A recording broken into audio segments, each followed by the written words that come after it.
दोस्तों, हम सुन रहे हैं केशव प्रसाद मिश्र के बहुत प्रसिद्ध उपन्यास कोहबर की शर्त को। आज सुनिए उसका छठा भाग। रात आधी बीती, पश्चिम की बारी में गांव जुट गया। होली की पूजा हुई, आग लगी, देखते देखते लपटें चिटक चिटक कर आसमान छूने लगी। लुकार जला जलाकर लड़के भांजने लगे। गांव के बड़े बूढ़े इस ताक में थे कि लड़के दूसरे गांव के सिवान में बुझती हुई लुकारें न फेंकें। बाकी प्रौढ़ और जवान लाठी लिए इस पहरे पर थे कि दूसरे गांव वाले बुझती हुई लुकारें बलिहार की सीमा में न फेंकें। ऐसा विश्वास था कि अपने गांव की बुझती हुई लुकारें दूसरे गांव की सीमा में फेंक देने से नए साल का दुख दारिद्र्य दूसरे गांव चला जाता था। इसलिए हर गांव वाले इस रात को अपने अपने सिवानों की कड़ी निगरानी किया करते थे, लाठियों से लैस, क्योंकि कभी कभी दो गांवों में आपस में मारपीट हो जाती थी।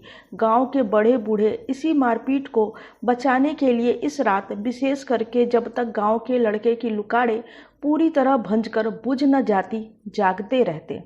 भोर हुई, गांव फगुआ खेलने में जुट गया। दिन भर के लिए कटिया बंद हो गई। लोग दूने उत्साह से होली खेलने में लग गए।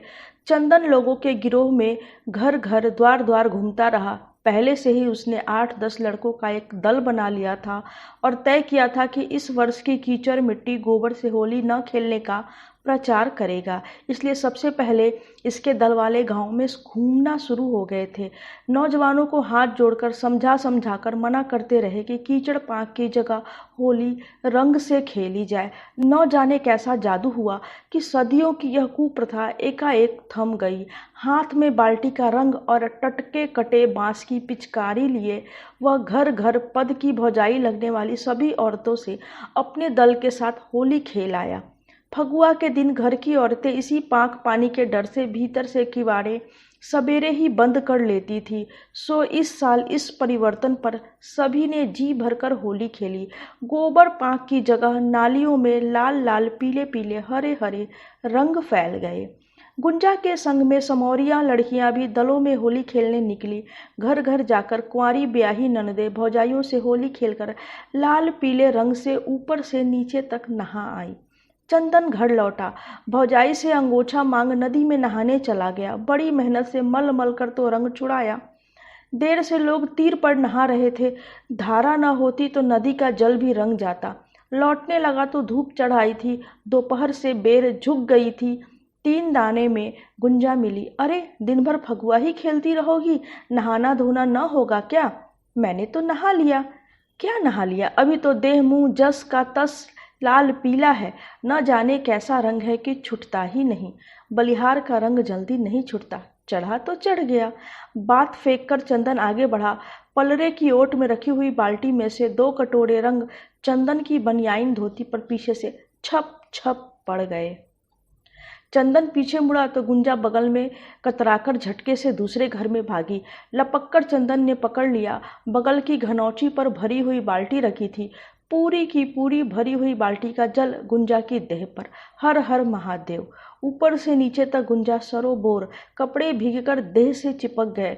स्वास्थ्य मांसल देह के अंग प्रत्यंग निखर आए। लाज के मारे गुंजा वहीं सिकुड़कर बैठ गई तो दूसरी बाल्टी बचा हुआ पीला रंग भी ऊपर से चंदन ने डाल दिया। गोरी देह पर पीला रंग और भी जम गया। अब उठो, बक बहिना, ए बहिना, गुंजा ने पुकारा। छोटी बहन की पुकार पर रूपा घर में से आंगन में आ गई। ये क्या रे? देख लो चंदन की करनी। चोरी और ऊपर से सीना जोरी। नहा धो के आए तो हमको तुमने नासा, ऊपर से भौजी से दुहाई करती हो। कौन किससे कम है? उठ चल, मन न भरा हो तो हंडे में रंग घोल के तुम दोनों जी भर के छपक लो। गुंजा उठकर चली तो भीगी हुई फुफ्ती फदर फदर करने लगी। भौजी, ये तो बाजा बजता है। जा जा, इनार पर फिर से नहा आ। अब तो मैं नहीं जाता, गुंजा बबुनी जाए। गुंजा इनार पर नहाने जाएगी? पागल हुआ है क्या? जा 2 बाल्टी पानी अपनी देह पर डाल लेना, 2 लेते आना, एक से ये नहाएगी। बाल्टी में पानी लेकर लौटा तो गुंजा आंगन में घनौची के पास प्रतीक्षा में बैठी थी। रूपा रसोई घर में थी। घनौची पर पानी रखकर दूसरी बाल्टी गुंजा के पास रखते हुए बोला, नहा लिया तो फगुआ खेलने की सुधाई। तुमसे खेले बिना मेरा फगुआ कैसे पूरा होता? तभी काका खाने को भीतर आ पहुंचे। अभी मत खाना, मैं नहाकर आती हूँ तब परोसूंगी, तब तक काका को खाने दो, वह बोली। चंदन काका के पीछे पीछे चौके के आगे वाले ओसारे में उनके लिए पीढ़ा पानी रखने चला गया। गुंजा फुर्ती से नहाने लगी। सांझ के 4 बजे से ही झाल और ढोल लिए फगुआ गाते हुए गांव के लोगों के झुंड द्वार द्वार घूमने लगे। चेहरे और शरीर अबरख पड़े, गुलाबी, हरे, लाल अबीर से रंगे हुए। किसी किसी द्वार पर भीतर से औरतें गीला रंग भी फेंक देती थीं, नहीं तो अबरख मिला हुआ अबीर धुएं की तरह मंडली के माथे पर उड़ता रहता। झाल और ढोल की लय में 20 कंठ से फाग मुखरित हो उठा। बम बम भोले बम बम, बम बम भोले बाबा, कहवा रंग बल फगरिया।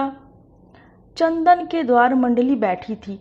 भीतर से अड़ोस पड़ोस की लड़कियों के साथ गुंजा भी झांक रही थी। पीछे से गांव की लड़कियां रह रहकर उसे बाहर ठेल देने की कोशिश करती। चंदन सामने से देख रहा था। गौनई चल रही थी। अंतिम बार गाने वाले गवही जोश में आ गए। घुटने के बल बैठकर दरवाजे की ओर हाथ बढ़ाकर बोल फूटा, कमलदल खोल, तनिक हंस के बोल। उसके बाद 2-1 दल और आए। अंत में नाच का दल आया, जोगीड़ा गांव वालों का। पूरब टोला का उत्तिमा गौंड लौंडा नचनिया बना था। मऊगा साला साड़ी पहनकर, पाउडर पोत, मुंह पर चमकती हुई बिंदिया और ललाट पर टिकुली, मांग में सेनुर भरे, पैरों में शेर भर भर के घुंघरू, पीछे गिरोह वाले ढोल झाल लिए और इन्हें घेरकर चलते हुए गांव के 50 लड़के घूमते हुए चंदन के द्वार पर गोल जमा। ढोल तड़तड़ा उठा। जोगीड़ा की बोल फूटी, जोगी जी वाह, जोगी जी वाह, जोगी जी धीरे धीरे, नदी के तीरे तीरे, जोगी जी वाह, अरे रे रे कबीरा वाह, सुनो रे कबीरा वाह, जोगी जी धीरे धीरे। और उत्तिमा बीच की खाली जगह में जोगीड़ा की अंतिम बोल पर घड़ारी की तरह से फुर्र से सरका कर नाचने लगा। घुंघरुओं की आवाज पर ढोलक ताल देने लगा। जोगीड़ा चलता रहा। 45 वर्ष का बूढ़ा उत्तिमा ढोल की ताल पर छूटता है तो नए नाचने वाले लौंडे भी मात हो जाते हैं। देह की सुध बुध न जाने कहाँ चली जाती है। बस घंटे घंटे पर चिलम का दम मिलता जाए, फिर रात भर नाचते रहो। सांवरे हुए चेहरे पर पसीने से पाउडर की लकीरें धो धो देती हैं, लेकिन मुंह में भरे हुए पान के बीड़े देह में चाबी भरते रहते हैं। गांव में 2-3 नचनियां और हैं, लेकिन उत्तिमा की बराबरी करने वाला अभी तक कोई लौंडा नहीं निकला। नाच खत्म हुआ। फाटक के पीछे झांकती हुई दर्जनों औरतों के पास घुंघरू झनझनाते हुए उत्तिमा पहुंच गया और ढोल बजाने वाले के सिर का अंगोछा खींच दोनों हाथों से पकड़कर फाड़ बना सामने फैला दिया। पुआ और पूड़ियों के गढ़ अंगोछे में पड़ने लगे। उत्तिमा छन छन करता हुआ दूसरे द्वार की ओर बढ़ा। पीछे पीछे नच देखुओं का झुंड हंसता गाता शोर मचाता। काका इसे शुरू से ही मानते हैं। आज के दिन इसे 1 रुपया देते हैं। पिछले 3 साल से हुमचौआ बोझा भी देने लगे हैं और उत्तिमा काका से ऐसे बतियाता है जैसे मेहरारू अपने मर्द से। गांव के सभी लोगों को वह नाम से पुकारता है, लेकिन काका से ऐसा लजाता है कि दूसरों के सामने उनसे कभी बतियाता तक नहीं। नाम लेना तो दूर रहा। इनके दरवाजे से जैसे ही नाचकर आगे बढ़ा, काका आते हुए दिख गए। भीड़ में किसी ने बोल दिया, उत्तिमा तुम्हारे भतार आ गए। उत्तिमा चलते चलते ठमक गया। सामने जो काका को देखा तो साड़ी का पल्ला खींचकर फुर्ती से घूंघट काढ़ लिया। गोल रुक गया था। मुस्कुराते हुए काका गोल के पास पहुंचे। ढोलक वालों ने तड़ तड़ तड़ ढोल पीटा। उत्तिमा के घुंघरू झंझना उठे। बिजली की गति से उत्तिमा गोलाई में महीन काट के ढुरुकने लगा। गले से गीत फूटा, हाजीपुर के हाट में हेराइल हो, मोरे नाक की झुलनिया, सासू मोरा मारे ननद गरियावे, सैया मारे बांस की कोइनिया हो। काका ने धोती के फेटे में बंधा 1 रुपया निकालकर सामने किया। अब मान जाओ जोगी जी, कोई चिल्लाया। अजीब मुस्कुराहट से घूंघट निकाले हुए ही उत्तिमा काका के आगे थिरकने लगा। काका ने रुपया का निचला कोड़ पकड़ खड़ा करके उत्तिमा के आगे हाथ बढ़ा दिया। जोगी जी हाथ न छूना।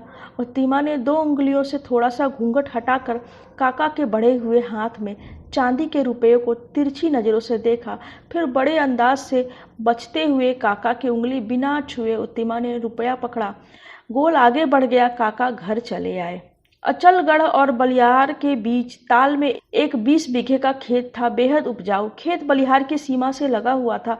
पूरी सरेह डुमरांव के महाराज की थी। वर्षों पहले डुमरांव के महाराज ने इस खेत को बलिहार वालों को बिना लगान दे दिया था। बलिहार के लोग गांव के बच्चों के लिए स्कूल का खर्च, पश्चिम की बारी वाले मंदिर में ठाकुर जी की पूजा इत्यादि के लिए एक पुजारी का खर्च तथा गांव के अनाथ बेवा औरतों की मदद या उनकी बेटियों के ब्याह आदि का खर्च इसी खेत की आमदनी से चलाते थे। पुश्त दर पुश्त यह खेत बलिहार के कब्जे में चला आता था। इसकी आमदनी का हिसाब किताब तथा खेत की देखरेख 3-3 वर्षों के लिए गांव के किसी एक व्यक्ति को सौंप दी जाती। पिछले 3 वर्षों के कर्ता थे सुमेश्वर मिश्र। इन्हीं दिनों डुमरांव के महाराजा की हालत बिगड़ने लगी और उन्होंने अचलगढ़ के एक जमींदार से रुपए लेकर इस खेत का पट्टा लिख दिया। पट्टा तो लिख दिया, किंतु खेत बलिहार की ही जोत में रहा। अचलगढ़ के जमींदार ने खेत जोतते समय बलिहार वालों को रोक लिया, किंतु बलिहार के सारे गांव के सामने अकेले जमींदार की चल न सकी। अंत में उसने अदालत में मुकदमा कर दिया। सुमेश्वर मिश्र थे जीभ के बिगड़े, आमदनी खा जाते, मुकदमे की पैरवी ठीक से न हो पाती। मुकदमा बिगड़ गया। 3 वर्षों तक किसी तरह खींचने के बाद बलिहार मुकदमा हार गया। आगे क्या होना चाहिए, इसी पर विचार करने के लिए गांव का बिटोर हुआ। भनक मिली थी कि आषाढ़ में अचलगढ़ वाला जमींदार खेत पर हल चढ़ाएगा। इस बीच अपील हो जानी चाहिए, नहीं तो मामला बिगड़ जाएगा। बिटोर में बूढ़े अधेड़ जवान सभी जुटे। सुमेश्वर मिश्र के पिछले 3 सालों के खेती की आमदनी मांगी गई तो बताया कि आमदनी वाली बही कहीं खो गई है। बड़ी खलबली मची। लोग सुमेश्वर मिश्र के खिलाफ बोलने लगा झगड़ा बढ़ेगा। काका इसी समय खड़े हो बोले, बही मांगने से अब क्या होगा? ऐसे आदमी को यह काम सौंपना ही बड़ी भारी भूल थी। अब जो हुआ सो हुआ। हुआ सो हुआ कैसे? अपील का खर्च कौन देगा? खेत की आमदनी से मिलने के बाद जो कमी होगी उसके लिए चंदा लग जाए। लोग किसी तरह चुप हुए, लेकिन बाद में कुछ लोग बोले, अगर अचलगढ़ वाला खेत पर कब्जा करने आया तब मौके से अपील हो जाएगी तो वह नहीं आएगा। काका बोले, और आ ही गया तब देखा जाएगा। अभी तो जो आगे है उसका निपटारा होना चाहिए। बिटोर में आए हुए लोग इसी बात पर एक राय हो उठ गए। काका अपने खंड की ओर लौट गए। यह बिहसी जाने कैसे पड़ोस के मीनापुर से यहाँ चली आई थी। तब जब काका बो जीवित थी, खा पीकर दरवाजे के आगे धूप में पीठ सेक रही थी। 6 महीनों की गर्भवती बिहसी पास आंचल फैलाकर रोने लगी थी। पास बिठा काका बो गांव जात और रोने का कारण पूछ गई। रोती हुई 35 साल की बिहसी ने बताया कि 2 जवान बेटे हैं, सभी ने घर से निकाल दिया। आदमी को मरे 2 वर्ष हो गए। और बिहसी ने काका बो के पैर पर सिर टेक कर अपना फूला हुआ पेट दिखा रहने की शरण मांगी। काका बो पिघल गई। जाति की कुर्मी इस बिहसी को अपने घर में शरण दे दी। गोईठा वाला कोने का घर खाली करके एक बसखट दे दी। बिहसी रोज काका बो के चरण धोकर पीने लगी। कुटवनी पिसवनी से खाने भर को मिल जाता, कमी काका बो पूरी कर देती। काका बो की दया और उपकार से बिहसी इसी गांव में बस गई। 2-3 महीनों के बाद बिहसी को एक लड़का हुआ था। काका बो ने अपनी पतोहू की तरह बिहसी की सेवा की थी, किंतु हफ्ते भर बाद नवजात मर गया। काका बो तो दुखी हुई, किंतु बिहसी को खुशी हुई। झंझट से फुर्सत मिली। इसके बाद बिहसी ने अपने घर को लीप पोत कर संवार दिया। गांव घर के लोगों के काम मेहनत से करने लगी। लोगों के बेटे बेटियों की ससुराल तीज त्योहार पर करनी लेकर जाने लगी। ईमानदारी इतनी थी कि गांव भर के लोग बिहसी को ही खोजते, जिससे लगभग साल भर वह इसी काम में व्यस्त रहती। देखते देखते बिहसी ने 4 पैसे जुटा लिए। कपड़े लत्ते बर्तन इत्यादि से पूरी तरह वह बस गई। बिहसी बलिहार की हो गई, काका बो की चेरी। गांव में ब्याह शादी पड़ती तो बिहसी तन मन से जुट जाती। भय से रहित बिहसी काम पड़ने पर आधी रात को भी एक गांव से दूसरे गांव चली जाती। तब जांगर में जोर था। 10-12 बरस बाद देह थकने लगी थी। लड़के भी उसे बार बार बुलाने आए थे, लेकिन बिहसी नहीं गई। बेटों से कह दिया, जहाँ की माटी ने दुख में शरण दी, वहीं की माटी से अब उसकी अर्थी उठेगी। फिर भी बिहसी शादी ब्याह के कामों में बड़ी रुचि लेती थी। लड़के की बारात जाने पर रात को डोमकच में वह विशेष काम करती थी। बगल के तिवारी के बेटे की बारात गई थी। कृष्ण पक्ष के द्वादशी की रात को जेठ की हल्की फुल्की पुरवा बह रही थी। सारे गांव में सन्नाटा अगल बगल की सयानी लड़कियां और बहुएं तिवारी के घर में जुट गई थी। बेहसी की खोज हुई, बुलाहट आई तो बेहसी ने कहा कि वह बिना गुंजा के नहीं जाएगी। लड़कियों ने गुंजा को ले जाने के लिए रूपा से मिन्नतें की। तब गुंजा के साथ बेहसी डोमगछ में पहुंची। फूल की थाली में पानी भरकर कठवत से ढक दिया गया और कठवत के पेंदे पर गोईठे की राख फैला दी। 2 लकड़ियां खड़ी की गई। ऊपर के सिरों को 2 लड़कियों ने पकड़ा। पेंदे पर लाठियों के हुर्र। धरती पर बैठकर गुंजा अंदाज से रगड़ने लगी। बड़ी ही पैनी पर मधुर आवाज घर आंगन में फैल गई। गुंजा के कंठ से गीत फूटा। मोर बिछुअरिया बहोरिया के फुड़वा, बिन पुरवा के घहराई। मोर बिछुआ बहोरिया के फुड़वा। कठोते के स्वर और गुंजा की लय पर ढोलकी से ताल निकली। बेहसी आंगन में नाचने लगी। डोमकच में बेहसी का नाच मशहूर था। औरतों से खचाखच भरे हुए आंगन में घंटे भर तक बेहसी नाचती रही और गुंजा एक के बाद एक गीतों के बोल कढ़ाती रही। घंटे भर नाचने के बाद वहां थक कर बैठ गई। आधा घंटा सुस्ताने के बाद उसने अपना वेश बदला। गांव के चौकीदार का खाकी कोट पहन, सिर पर लाल पगड़ी बांध ली, मर्दों की तरह धोती पहन, हाथ में लाठी लेकर 2-1 लड़कियों को भी मर्दों की पोशाक पहना दिया। घर से बाहर निकली। पास में था जालिम अहीर का घर। जालिम तो बारात गया था, लेकिन उसका बूढ़ा बाप अपने द्वार पर सो रहा था। जालिम चोर था। गांव के बड़मेसर पांडे का बैल हफ्ते भर पहले चोरी चला गया था। बेहसी चौकीदार के वेश में जालिम के द्वार पर पहुंची। जाते ही उसके बाप की खटिया के पाये को खट खट लाठी से 2 बार ठोककर मोटी आवाज में पुकारा, जालिम। कौन है? जालिम का बूढ़ा बाप उठ बैठा। हम हैं, थाने के सिपाही। जालिम कहाँ है? मुखिया के द्वार पर बुलाहट है, वह तो बारात गया है, तो तुम चलो। कौन काम है? बूढ़ा अहीर हाथ जोड़कर डर से कांपने लगा। काम क्या है? बड़मेसर पांडे का बैल जो चोरी गया है, उसमें जालिम का हाथ है। पता लगा है कि बैल बेचकर जालिम अपना हिस्सा लाया है। चलो, दारोगा जी तुमको पकड़ के थाने ले जाएंगे, नहीं तो उनके पास रुपया जमा करके बैल का पता बताओ। दुहाई सिपाही जी की, हम सब बताते हैं। बताओ, किस गांव में किसके हाथ बैल बिका है? बेहसी ने कड़क कर पूछा।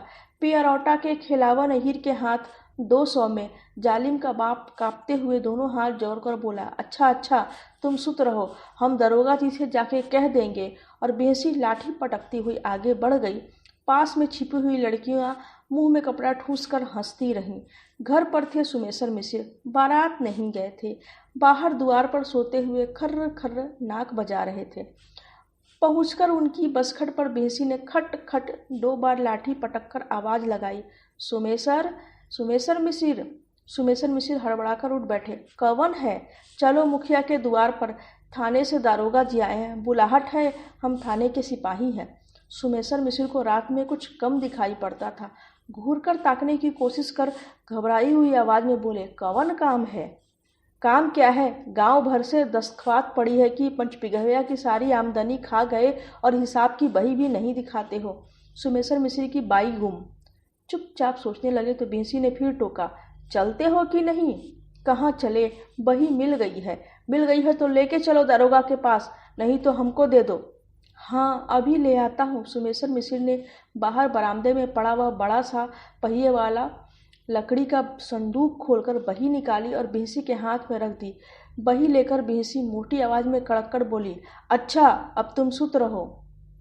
पीछे खड़ी लड़कियों का बुरा हाल, आंचल में मुंह तोप कर हंसी रोके हुए थी।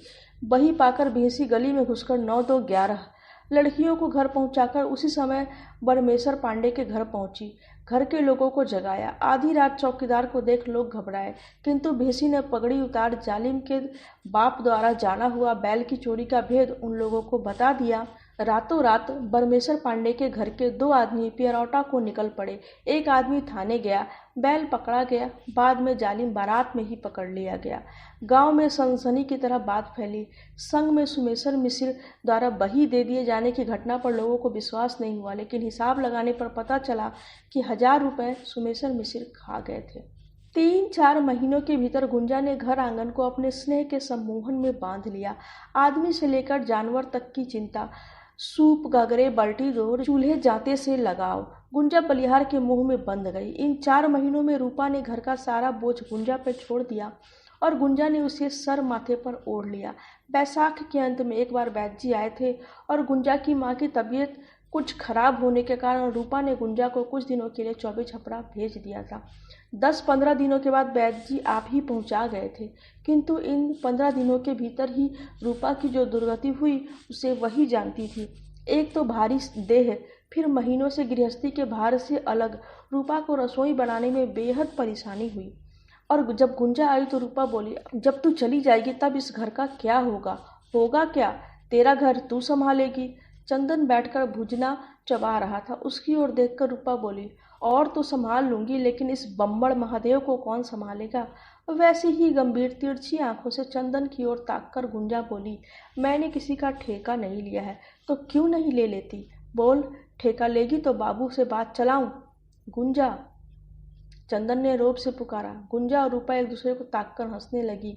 हंसी के बाद चंदन ने फिर पुकारा, गुंजा क्या है? उठो, एक लोटा रस बना दो। बस एक लोटा की एक गगरा।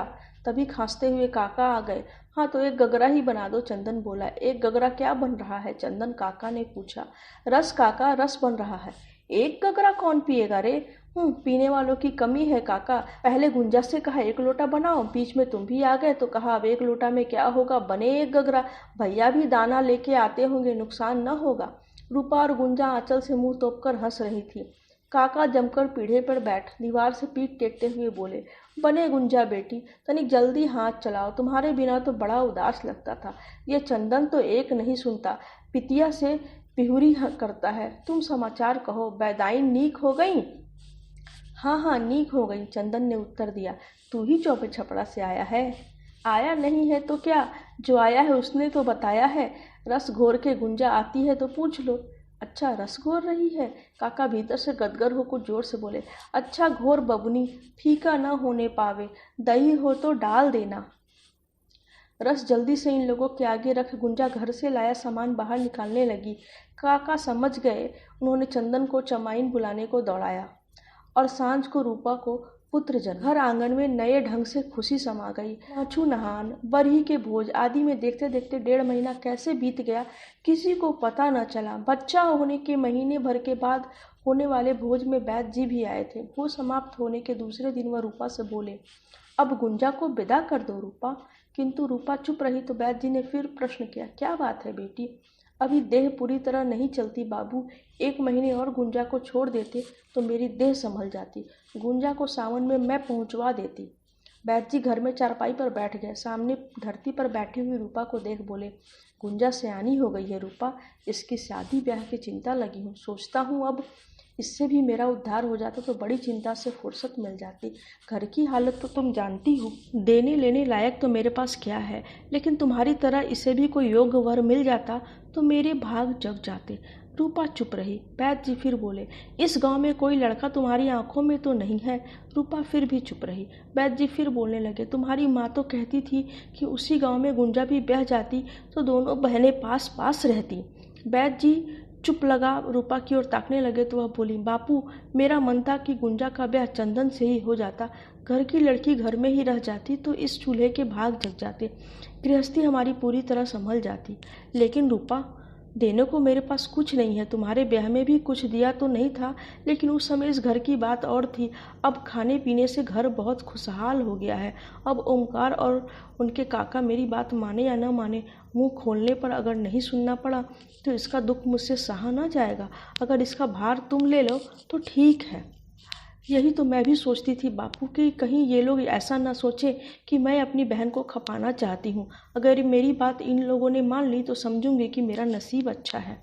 वैद्य जी रूपा से गुंजा और चंदन के ब्याह का परोक्ष रूप से इशारा करके चले गए और तब से रूपा इस बात को ओमकार और काका के कान में डालने का उचित अवसर ढूंढने लगी।